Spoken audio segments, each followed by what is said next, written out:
땅끝에서 드리는 기도라는 제목으로 우리 함께 말씀을 나눠보도록 하겠습니다. 혹시 여러분들 가운데 뉴질랜드 남섬 끝에 있는 슬롭 포인트라고 혹시 들어보셨습니까? 혹시 가보신 분 계신가요? 네, 많이 안 계신 것 같습니다. 네, 저는 한번 가본 적이 있는데요. 이곳은 슬롭이라고 해서 경사라는 뜻으로 오클랜드 남섬의 뉴질랜드 남섬의 맨 끝에 있는 지점이라 포인트라고 할 수가 있습니다. 그곳에서 저는 한번 갔었는데 참 남섬 끝이라는 점이 참 인상 깊었고, 또 가장 인상 깊었던 두 가지가 있었는데, 첫 번째는 거기에 바람이 세게 불어가지고 아까 전에 사진에서 보셨던 것처럼 나무가 이렇게 쓰러지듯 비스듬하게 세워져 있었던 것을 보게 되었습니다. 어떻게 저렇게 휘어져 있을까 생각하였고, 이곳에도 살아남는 나무가 있구나라는 생각도 들었습니다. 또 두 번째로 저의 머릿속에 기억에 남는 것은 그렇게 바람이 막 부는 그 가운데에서 그 포인트를 지나면 바로 그 절벽입니다. 그래서 바다로 바로 떨어질 수밖에 없는 그런 절벽이고, 근데 참 이상했던 것이 한 발짝만 잘못 내딛으면 바다에 떨어지는데 펜스 하나 없이 자연 그대로 있다라는 사실에 너무 깜짝 놀랐습니다. 진짜 사람이 떨어지면 어떡하나라는 그런 공포까지 들었던 장소였는데요. 지금 생각해도 참으로 아찔할 만큼 정말 땅끝처럼 보였습니다. 이처럼 우리가 보통 땅끝이라고 생각하는 곳은 어디입니까? 정말 구석에 있어서 더 이상 앞으로 갈 수 없는 곳, 또는 혼자 남겨져서 쓸쓸한 곳으로도 생각하기도 합니다. 그런 의미에서 한때는 한국의 설옥도라고 나병 환자들에게 땅끝이 있었습니다. 누구든지 나병에 걸리면 그 섬으로 갈 수밖에 없었고, 그 병이 완치될 때까지는 가족을 만날 수가 없었습니다. 그러나 이제는 그곳에도 교회가 생기고, 또 나병 환자들이 신앙을 가지고 서로 성도의 교제를 이루고 있다고 들었습니다. 오늘 제가 이와 같이 땅끝에 대해서 자꾸 설명드리는 이유는, 오늘 본문 2절을 보시면 내 마음이 약해질 때에 땅끝에서부터 주께 부르짖으리이다 라고 말씀하고 있기 때문입니다. 그러니까 이 시는 이 저자가 땅끝에서 하나님께 기도하고 찬양을 올린 그런 시라고 할 수 있는 것이죠. 성경에 쓰인 시편 표제를 보시게 되면 친절하게 이 시편의 저자가 다윗이라는 사실을 알려주고 있습니다. 자, 그렇다면 다윗의 땅끝은 어디였을까요?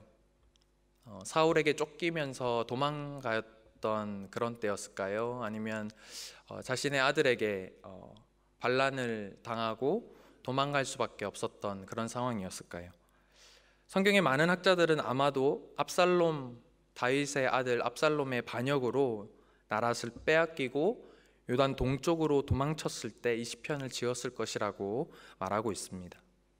다윗은 사랑하는 아들에게, 그리고 믿고 있었던 신하들에게 배신을 당하였고, 결국 예루살렘에서 쫓겨나서 나올 수밖에 없었습니다. 그곳이 바로 다윗의 땅끝이었습니다. 특별히 요즘 묵상하고 있는 사무엘 하서를 통해서 다윗의 심정을 짐작해 볼 수가 있는데요. 그런데 이 시에 참 신기한 것이 있습니다. 그것은 바로 그렇게 절망적이지 않다라는 것입니다. 오히려 다윗은 사람들에게 버림을 당한 후에 더욱더 하나님을 가까이 만나고 있다고 말하고 있습니다. 이처럼 인생의 벼랑 끝이 다른 사람에게는 삶의 끝이 될 수도 있지 몰라도 하나님의 백성들에게는 새로운 출발이 될 수 있는 것입니다. 그러면 여러분들에게 질문을 한번 드려보겠습니다.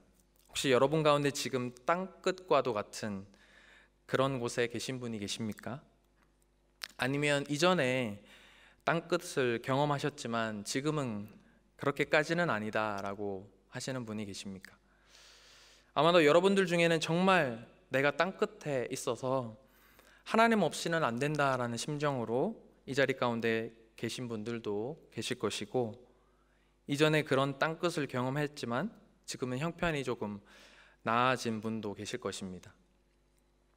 하지만 안타깝게도 분명한 사실은 무엇입니까? 우리가 땅끝이 아니고서는 하나님을 잘 찾지 않는다라는 사실입니다. 제가 주니어 친구들에게 기도에 대해서 설교를 하는 중에 기도를 한번 정의를 이렇게 내려봤습니다. 나 혼자 할 수 없다고 인정하는 것, 그것이 바로 기도다.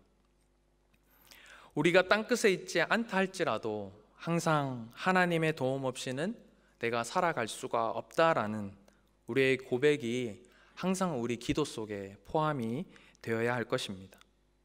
오늘 설교의 제목을 땅끝에서 드리는 기도라고 했지만 이 시간 함께 말씀을 묵상하면서 땅끝에서 드리는, 그리고 땅끝처럼 드리는 그런 기도로 나아가는 시간이 되기를 소망합니다. 먼저 61편 말씀을 통해서 우리에게 말씀하시는 첫 번째 말씀은 땅끝에서 일하시는 하나님을 믿으라 라는 말씀입니다. 우리 1절과 2절 말씀을 보겠습니다.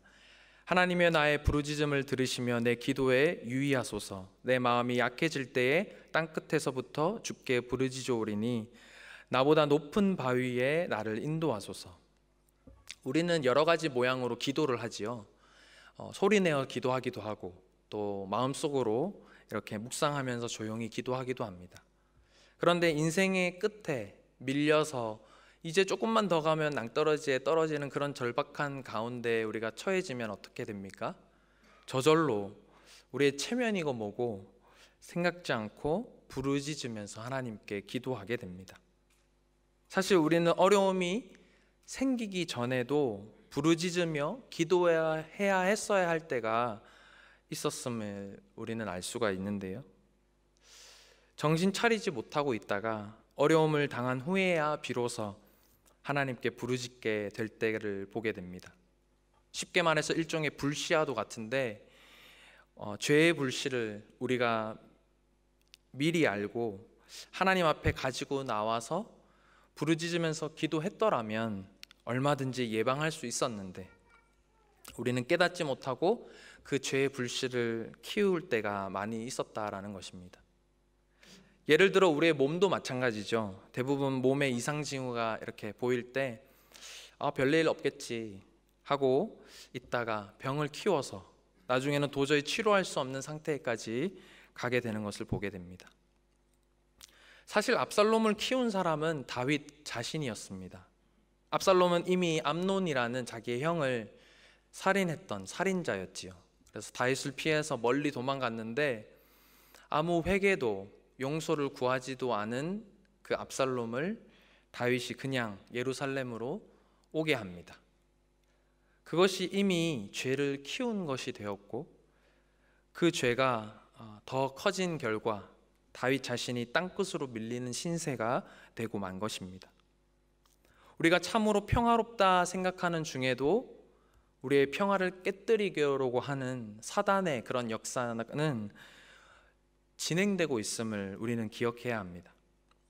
그래서 우리가 땅끝까지 쫓겨나지 않으려면 평소에 아주 사소한 죄의 불씨라도 지나치지 말고 철저하게 하나님 앞에 가지고 나와서 땅끝처럼 부르짖으면서 기도해야 하는 것입니다. 이런 수고도 없이 편안하게 예수님을 믿는 것이 결코 좋은 게 아닙니다. 왜냐하면 기도도 하지 않고 또 말씀도 읽지 않고 듣지 않으면 우리는 사단의 그런 시험 속에 속수무책으로 당하기 때문입니다. 이유와 어찌됐든 간에 지금 다윗은 땅끝에 와버렸습니다. 정말 아무것도 할 수 없는 것 같은 그때의 다윗의 고백을 한번 보시겠습니다. 3절과 4절입니다. 주는 나의 피난처시요 원수를 피하는 견고한 망대심이니이다. 내가 영원히 주의 장막에 머물며 내가 주의 날개 아래 피하리이다.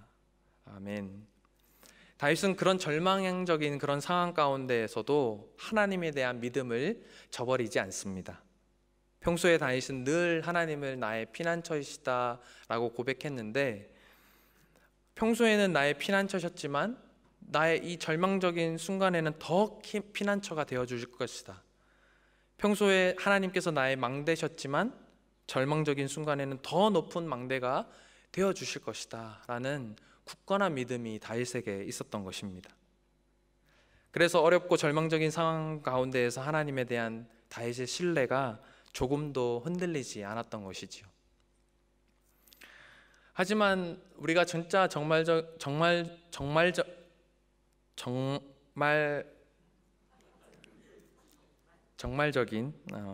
순간에 이런 고백을 정말적인 순간에 절망적인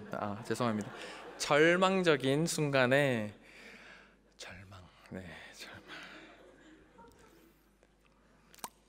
이런 고백을 하면 얼마나 좋겠습니까? 제가 만난 사람들 중에는 이런 절망적인 상황에 기도조차 안 나온다라고 하는 사람들이 있었습니다. 하지만 그거 아십니까? 그 가운데에서도 하나님은 일하신다라는 사실입니다. 우리가 성경을 보면 다윗 외에도 하나님의 일을 하다가 절망적인 그런 땅끝까지 간 사람들을 발견할 수가 있는데, 그 대표적으로 모세라고 할 수가 있습니다. 그 모세가 애굽의 왕궁에서 살다가 자기가 히브리인이라는 것을 알고 그 히브리인의 동족들이 노예 생활을 하고 있는 것이 신경이 많이 쓰였습니다. 그들을 도와주고 싶었지만 그가 생각할 수 있는 것은 인간적인 방법밖에 없었습니다. 하루는 애굽의 군사에게 히브리인이 이렇게 매를 맞고 있을 때 그가 가서 쳐서 죽이고 모래에 파묻어 버립니다. 그것이 발각되자 모세는 그것을 도망갈 수밖에 없었고, 정말 미디안 광야 땅끝과도 같은 그런 곳으로 갈 수밖에 없었습니다. 다시는 자기 동족에게 돌아올 수도 없었고, 철저하게 잊혀져 가는 것만 같았고, 버려진 상태에서 무려 40년 동안이나 미디안 벌판에서 양만 이렇게 치고 있었지요.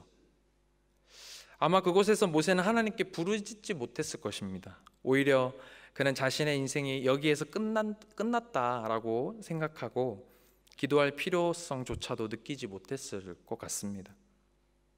하지만 그때 하나님께서는 그 땅끝까지 모세를 찾아오셔서 그를 만나주시고 새로운 사명을 주셨습니다.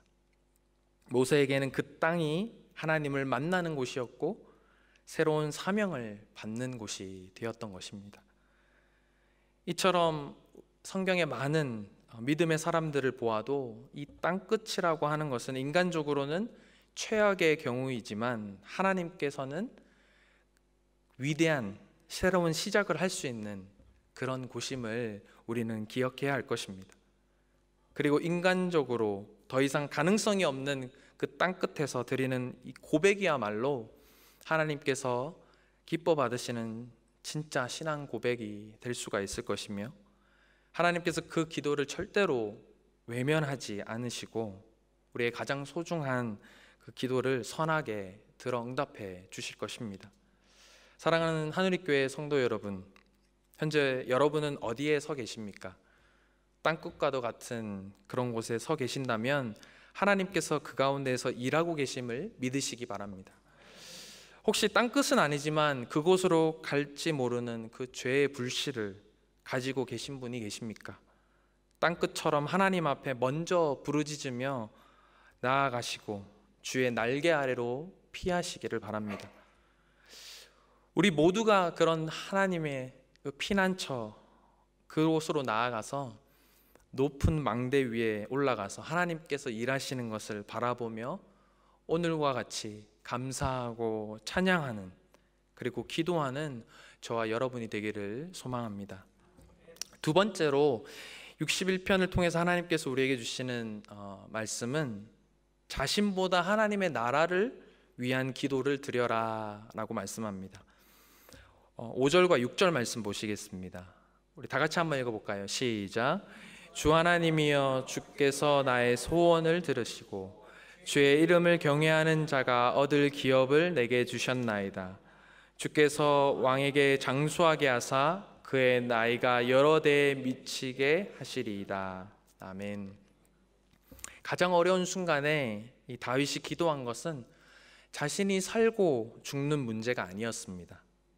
다윗이 염려하고 기도하는 것은 오직 하나님의 기업과 하나님의 나라에 대한 그런 내용이 을 우리는 알 수가 있습니다. 5절에서 다윗이 이미 얻었다라고 하는 이 기업은 무엇일까요? 이 기업이라고 번역된 히브리어 단어, 그 단어를 다른 구약 성경에서 어떻게 쓰여졌는지를 살펴보니까 땅을 설명할 때 사용되는 것을 알 수 있었습니다. 그렇다면 하나님께서 다윗에게 허락하신 그 기업은 바로 하나님께서 오래전부터 이스라엘 백성에게 약속하신 가나안 땅, 즉 하나님의 나라를 뜻하는 것이 됩니다. 다윗은 절박한 상황 가운데에서도 자신의 안위보다 하나님께서 자신에게 맡겨주신 그 하나님의 나라를 기억하고 기도한 것입니다. 그와 동시에 마치 3인칭으로 하나님의 나라를 통치할 왕을 위해서 기도하는데요. 6절을 다시 읽고 7절을 한번 읽어보겠습니다. 주께서 왕에게 장수하게 하사 그의 나이가 여러 대에 미치게 하시리이다.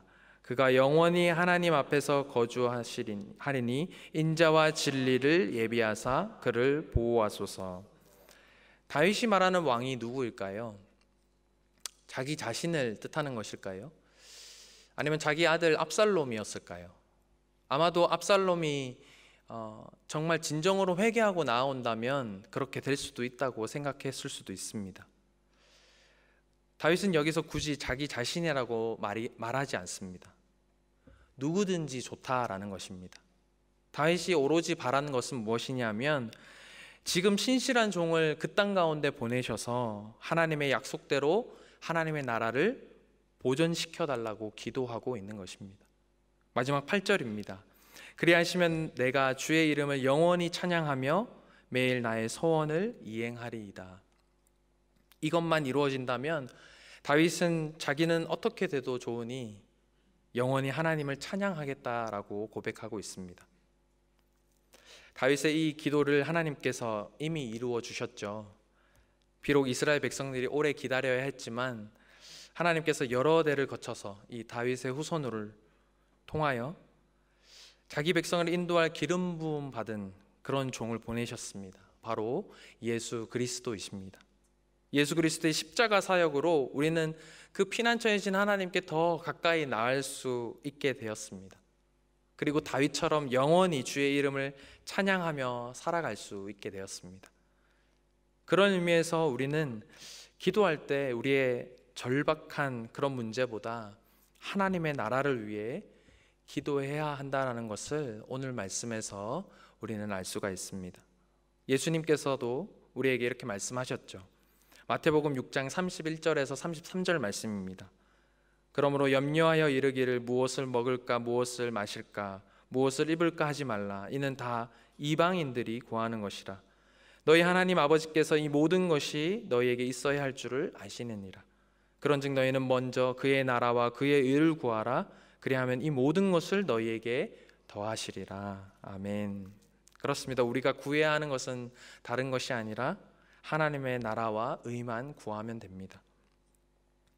오늘 저는 이 땅에서 하나님의 나라를 이루어 나갈 수 있도록 주신 것이 있는데 그것이 바로 교회라는 사실을 말씀드리고 싶습니다. 마치 다윗에게 기업을 주신 것과 같습니다. 우리에게. 우리 개개인을 하나님께서 부르신 교회이지만 특별히 지역교회에서 하나님을 예배하고 또 영혼을 살리는 일을 잘 감당하는 것을 우리에게 사명으로 주셨습니다. 그런 의미에서 다윗이 절박한 상황 가운데에서도 하나님의 나라를 위해서 기도한 것처럼 여러분은 얼마나 절박한 심정으로 교회를 위해서 기도하고 살아가고 계십니까? 감사하게도 여기 오클랜드 또 그랜필드 지역에는 하늘교회를 하나님께서 세워주시고 은혜 가운데 지금까지 인도해 주신 분이 하나님이심을 믿습니다. 그리고 때에 따라 돕는 하나님의 사람들을 보내주셔서 또 교회가 계속 보존되게 하실 것도 믿습니다. 하지만 한편으로는 현실적으로 사람들을 보았을 때 그런 사람들이 점점 적어지고 있다는 것이 마음이 아픕니다. 교회가 하나님의 사역을 감당하기 위해서는 참으로 많은 헌신을 요합니다. 말씀을 사역하는 그런 목회자부터 또 각 직분별로 사역이 있고, 또 직분이 없어도 경찬팀으로, 또 주일학교 교사로, 또 여러 가지 봉사로, 주방 등등 천장에 이렇게 전구를 가는 것까지 하나하나 섬길 사람이 있어야 하고 더 많아져야 하는데, 그런 사람이 적어지고 있다는 사실입니다. 우리 때는 괜찮겠지만 앞으로 다음 세대를 위한 그런 사역자들, 그리고 섬길 사람들이 너무 적다라는 것입니다. 이러한 상황 가운데 정말로 절박한 심정으로 교회를 위해 기도하자라는 것입니다. 할 수만 있다면 교회의 그런 부족함, 그런 섬김의 자리에 내가 들어가서 교회를 보존하는 것이야말로 하나님의 나라와 의를 구하는 그런 모습일 것입니다. 말씀을 맺겠습니다. 우리가 믿는 예수님은 어떤 분이십니까? 친히 우리를 위해 땅끝으로 와주신 분이십니다. 하늘 보좌를 내려놓고 이 땅에 오셔서 우리를 위해 자신을 희생해 주셨습니다. 우리에게 피난처 되신 하나님을 또한 교회를 허락하시기 위해서 그렇게 하셨습니다. 여러분은 어디에 그렇게 절박하게 살아가고 계십니까? 오늘도 그 예수님의 이름을 붙잡고, 혹시 나의 상황이 땅끝과도 같은 그런 상황에 있으시다면 하나님께 부르짖으십시오. 하나님께서 여러분의 피난처가 되어 주실 것입니다. 혹시 삶의 절박함이 조금 없으십니까? 교회를 향한 절박한 마음으로 기도해 주십시오. 하나님의 사람을 세워주시고 교회를 끝까지 보존하여 달라고 기도하십시다. 그 사람이 제가 되어야 한다면 기꺼이 순종하겠습니다. 그런 기도의 마음으로 항상 나아가는 저와 여러분이 되기를 주님의 이름으로 축복합니다. 함께 기도하겠습니다. 사랑의 하나님, 감사합니다. 우리에게 참 소망이 되어주시는 예수 그리스도를 알게 하시고 믿게 하시고 교회가 되게 하여 주시고 교회 공동체 안에 속하게 하여 주시고 이 땅에 하나님의 나라를 세워나가는 일을 감당케 인도해 주셔서 감사합니다. 저희가 정말로 하나님 앞에 절박한 마음으로 기도하고 정말로 하나님 앞에 부르짖으며 나아가는 모습이 언제였는지요. 하나님 아버지, 이 시간 우리에게 성령의 충만함으로 임재하여 주셔서 주님을 온전히 바라봄으로 하나님의 일하심을 간절히 바라며 나아가게 인도하여 주시옵소서.